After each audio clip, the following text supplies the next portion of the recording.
Welcome to Sacred Magic. Violet is on a quest to bring sacredness back into our everyday experiences. Anyone can have an extraordinary life when they are able to tap into their sacred magic within. Violet and her guests will be sharing their divine passions, inspirations, and stories of connecting with their sacred magic. We are so happy you have joined us today. Let's get started with your host, the magical creator of Discover Your Spiritual Gifts, Violet Rain.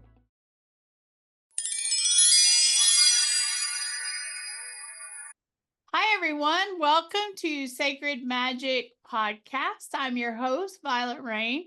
Today, my guest is Miriam Rachel, as she is out of Toronto, Canada, and is a tarot reader, astrologer, and podcaster of the Tarot Table, and freelance writer who has struggled with pathological people pleasing for years until a catalyst happened. As a result, she has been vocal about the dangers of spiritual bypassing and toxic positivity. And her passion is to talk about how tarot can be such a helpful tool beyond divination. Welcome, Miriam. Thank you so much. Thank you so much.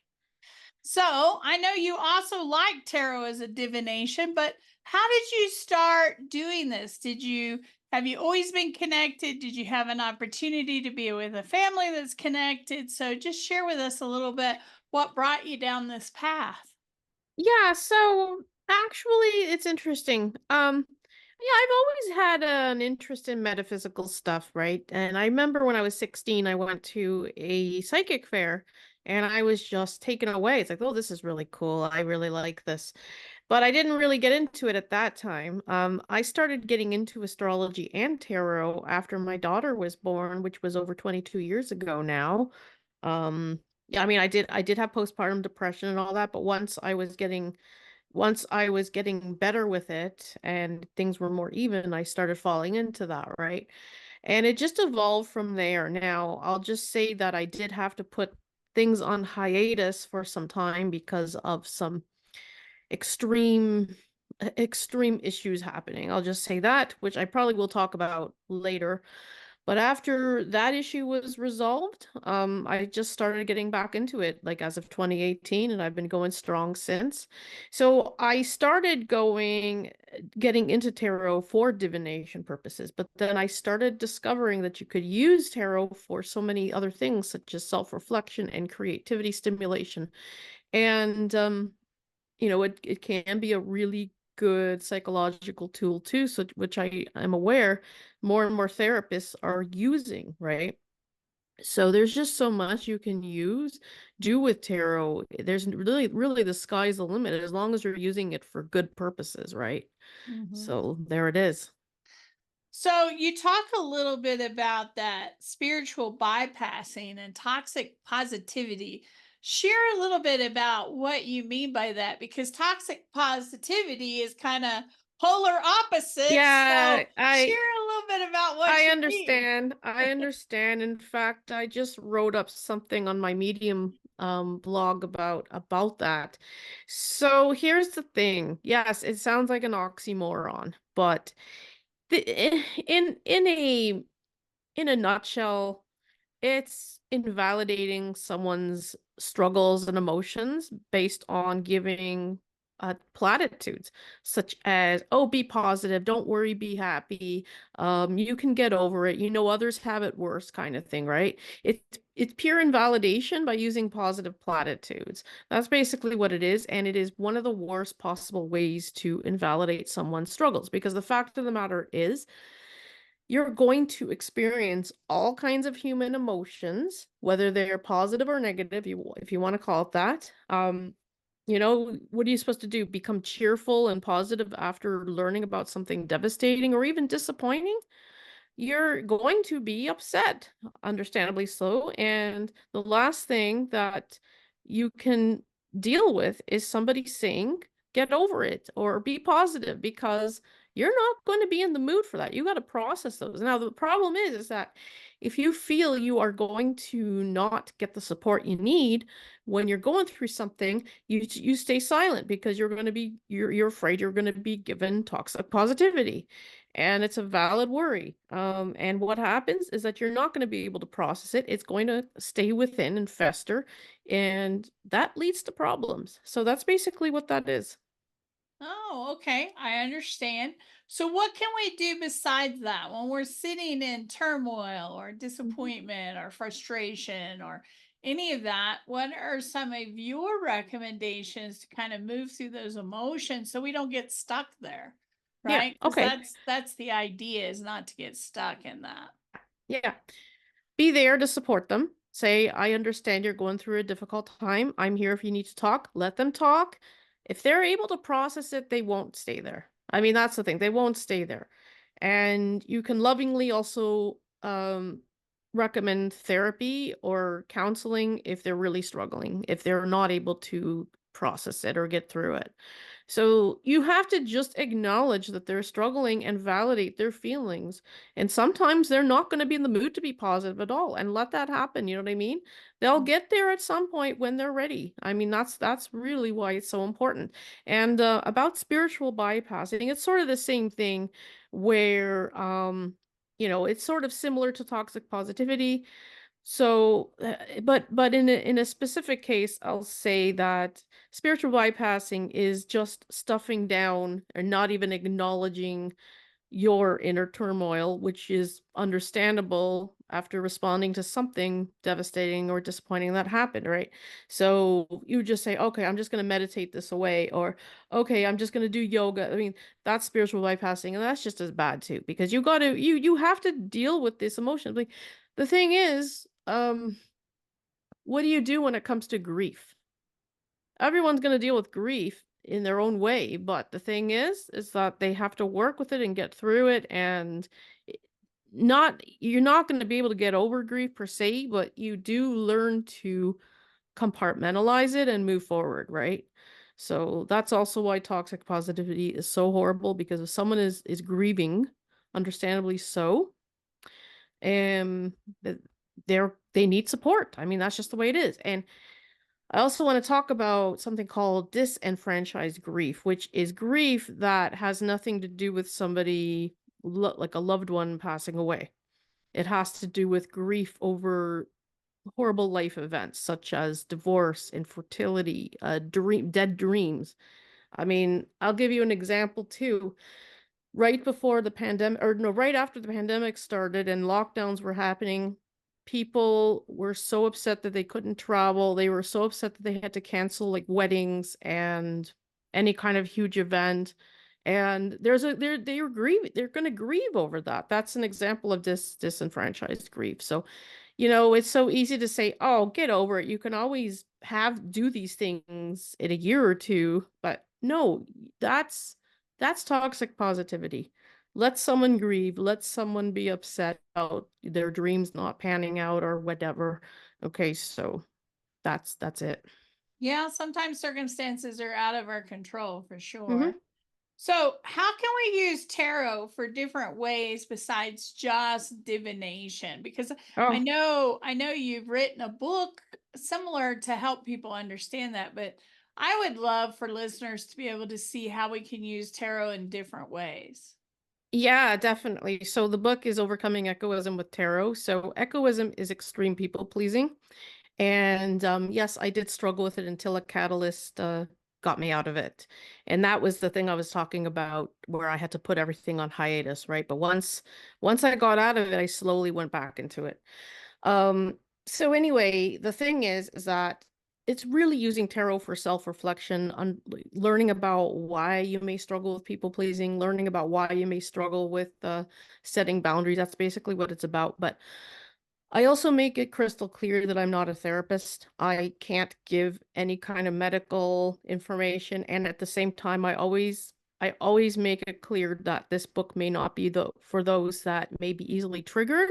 If they're not ready to self-reflect, then that's fine. They have to go to a professional to help them do that. Now, if that's something that they're able to do Once they work through a lot of it, then that's different. But this is not a replacement for therapy, and I want to stress that. Okay, I want to stress that. So that's just one way you can use tarot for self-reflection.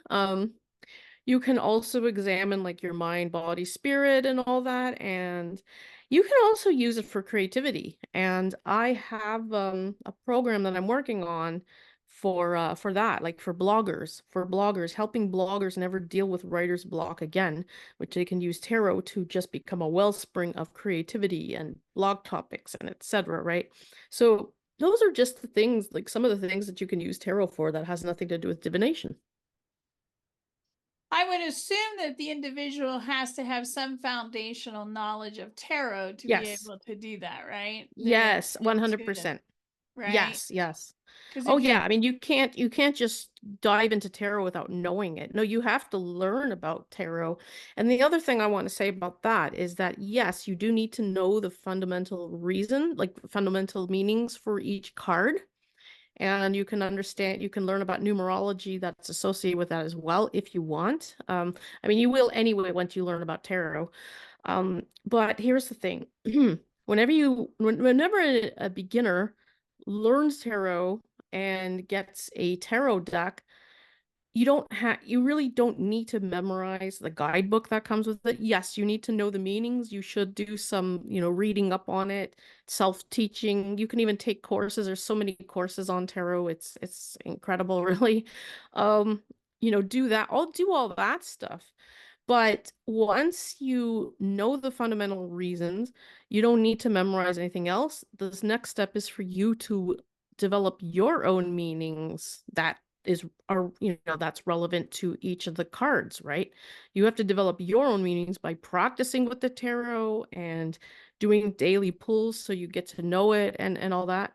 So as you do that, as you continue to practice and work with it, you'll be your own tarot reader, right? So that's a thing, and it all depends on how you want to do it. You may want to just strictly use tarot for self-reflection or creativity or divination. It's totally up to you. You may even decide to do tarot readings for others, like create a side hustle with that. That's totally up to you. And yeah, but that's the thing. You do need to have a knowledge of tarot, a basic knowledge for you to begin opening the gateway for more to come that has to do with it, which means you connecting to the cards yourself, if that makes sense.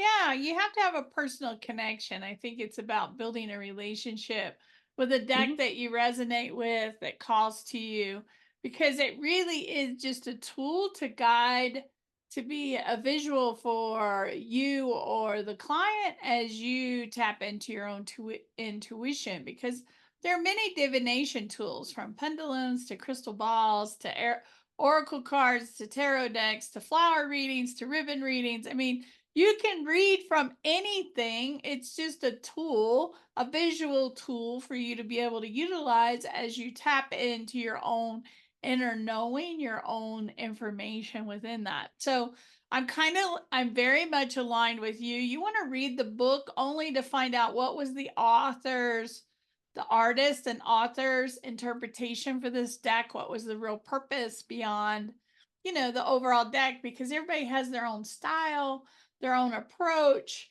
And so just kind of having just a foundation Absolutely right. understanding of this deck was created for this, and some minor stuff, studying a book or memorizing it or being weighed down can be overwhelming. And it's really about, what I tell people is, pick up the card and think about a time that you felt this in your life, or you experienced this card in your life, and relate that, because that memory will help you remember. And then trust your instinct beyond that, because I could pull a high priestess card for 10 different readings and I may say 10 different things based on the question, the energy of that individual, what's coming in from my divine team. And so a card doesn't always have the exact same meaning for everything and everyone, right? That's what makes them so magical, is these cards have an unlimited meanings for each card, depending on how they're placed, the structure, the layout, what the other cards are saying, what the question is. All that has to be brought into the reading so that you kind of understand that. So I love that aspect of it. There are doorways of so much information if you know how to utilize them and work with them. So I love the fact that you're using them for creativity projects. Can you give us an example how these have helped you with writer's block, Miriam? How you've used that so that people listening can have a better idea? Yeah, I mean, this is really for writers and bloggers and all that, right? So here's the thing. If you just have no idea what kind of topics to write about, and you know that you got to keep writing to stay with the momentum, and it's also, if you have a blog, you want to keep writing to, for SEO purposes, it's so easy to just not know and not just face obstacles as far as what could I write about. And the common thing that writing coaches say is, oh, go on Quora, go on Reddit. That way you'll get some new ideas, which are, it's all valid. But the thing is, it's not, it may inspire you, but it's not the best way to inspire you. So what you need to do is, yeah, understand the tarot and then pull a bunch of cards to use for, like, create a schedule, writing schedule by pulling a bunch of cards. Like, say, for instance, if you want to write 10 blog posts for the month of September or whatever, then pull 10 tarot cards to represent each topic. So that's what you do. You take a tarot card for each and you write the topic that has to do with the card that you pull. So say if you have a lifestyle blog per se, I mean, it can work for any niche, by the way, and you pull the High Priestess for one day, you can talk about something. When I did that, it was, is it a good idea to expose an ex-friend's secret?